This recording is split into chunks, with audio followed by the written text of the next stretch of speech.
আউযুবিল্লাহি মিনাশ শাইতানির রাজিম। আসসালামু আলাইকুম ওয়া রাহমাতুল্লাহ।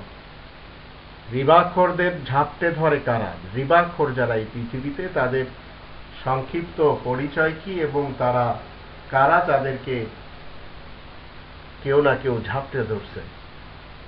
কোরআনে যদি আমরা দেখি 2 নম্বর সূরা আল বাকারা 275, 276 এবং 278 আর 279, এই 4টি আয়াতে আমরা দেখতে পাবো। এখানে আল্লাহ বলছেন, আল্লাযীনা ইয়াকুলুনা রিবা লা ইয়াকুমুনা ইল্লা কামা ইয়াকুমুল্লাযী ইয়াতাখাব্বাতু আশ-শাইতানু মিনাল মাস যালিকা বিআন্নাহুম ক্বালু ইন্নামাল বাই'উ মিসলু রিবা ওয়া আহাল্লাল্লাহুল বাই'a ওয়া হাররামা রিবা ফামান জাআহু মাউ'িযাতুম মির রাব্বিহি ফান্তাহা ফালাহু মা সালাফ ওয়া আমরুহু ইলাল্লাহ ওয়া মান 'আদা ফাউলাইকা আসহাবুন নারি হুম ফিহা খালিদুন ইয়ামহাকুল্লাহু রিবা ওয়া ইউরবিস সাদাকাত ওয়াল্লাহু লা ইউহিব্বু কুল্লা কাফফারিন আথীম।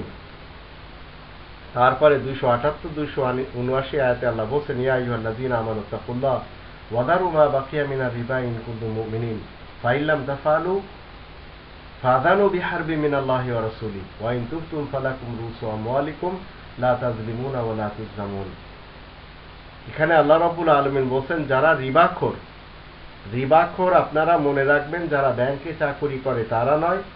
রিবাখোর তাদেরকে বলা হয় যারা অন্যায়ভাবে জনগণের থেকে মাল দৌলত ছিনতাই করে খায়, যারা জনগণের পয়সাকে, দেশের পয়সাকে আত্মসাৎ করে এবং যারা মেহনত ছাড়া মাল দৌলত অর্জন করে, আর যারা ব্যবসায়ীদের মধ্য থেকে 1 টাকার মাল 2 টাকা বিক্রি করে, 2 টাকার মাল 4 টাকা বিক্রি করে, ডবল টেবল করে যারা মাল দৌলত বিক্রি করে, এরা সবাই রিবাখোর। তো এই রিবাখোরদের ব্যাপারে আল্লাহ বলছেন, যারা রিবাখোর তারা কিয়ামতের দিন উঠবে, শয়তান কাউকে ঝাপটে ধরলে যেমন দিশাহারা হয়, ঠিক তেমন অবস্থায়।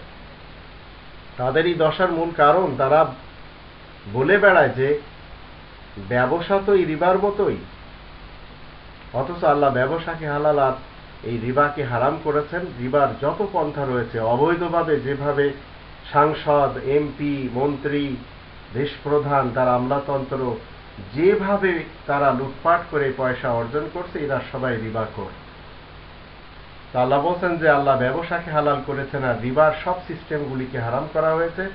যে কেউ তার রবের নির্দেশ পেয়ে আগে যা করত ছেড়ে দিয়েছে, তাহলে আগে যা ছিল তার জন্য তাই থাকবে, আল্লাহ তাআলার দরবারে তার বিষয় পেশ হবে। কিন্তু কেউ যদি আবার রিবা নিতে শুরু করে, তবে তারাই তো দোজখের বাসিন্দা, সেখানে তারা চিরকাল থাকবে। আর আল্লাহ রিবাকে বাতিল করেছেন আর সাদাকাকে বাড়িয়ে দিচ্ছেন। অকৃতজ্ঞ পাজিদেরকে আল্লাহ মোটেই পছন্দ করেন না।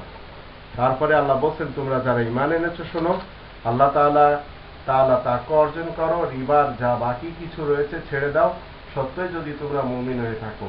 আর তা যদি তোমরা না করো, তাহলে শুনে রাখো, আল্লাহ এবং তার রাসূলের পক্ষ থেকে তোমাদের বিপক্ষে যুদ্ধের ঘোষণা দেওয়া হয়েছে। যদি তোমরা তা থেকে বিরত না থাকো, মূলধন তোমাদের থাকবে, যা তোমাদের বেতন রয়েছে এবং যা তোমাদের বৈধভাবে দেওয়া হচ্ছে। এছাড়া অন্য কোনো কিছু যদি নেওয়া হয়, তাহলে তারাই জুলুম করে। আল্লাহ বলছেন, জুলুম তোমরা যদি না করো, তোমাদের উপরে জুলুম করা হবে না। তো এই লোকগুলি মূলত সাংসদ, মন্ত্রী, বড় বড় যারা এই ঘুষখোর এবং যারা অবৈধভাবে জনগণের কাছ থেকে মাল দৌলত নেয়, আর সেই ব্যবসায়ী যারা 2 গুণ 3 গুণ 4 গুণ বৃদ্ধি করে মাল বিক্রি করে, এরা সবাই রিবাখোর।